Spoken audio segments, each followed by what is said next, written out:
years. Mr. Speaker. Call Alfred Naro. Thank you. Mr. Speaker, I rise to take the call on this Housing Legislation Amendment Bill. But Mr. Speaker, what we've heard from that member, Phil Twyford, is a gambling man.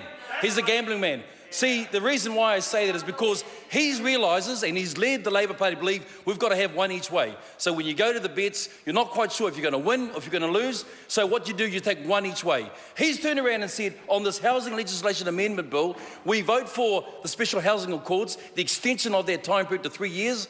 Yes, it may not be great, but you know what? We've got to make sure we've got there. Why? Because just last week, we said there was a national crisis on housing. We believe it needed to be there. We couldn't be seen to be acting in a way that make a difference. Yep, they may yawn, but I tell you what, this is good news.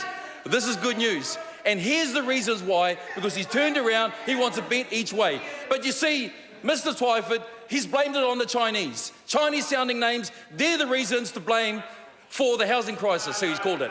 He's also blamed it, Mr. Speaker, he's turned around and blamed it on speculators. So he's turned around and say it's the fault of speculators. Next thing you know, he'll blame it on the boogie because he'll find something in his arsenal to say that that's the reasons why it's all gone wrong. But, Mr. Speaker, that's not the reason why. We believe this is making a difference and it's a comprehensive plan around housing.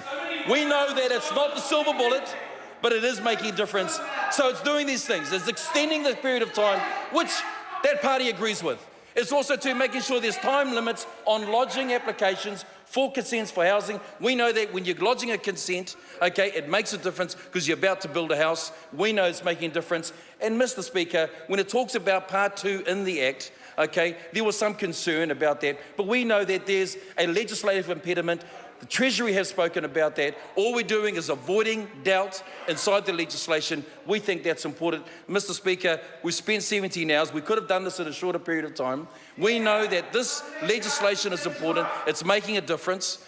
We don't need to talk any much more longer because we know this will go through. It's a bill that's important. Again, along with our actions that we think are making a difference, actions speak louder than words.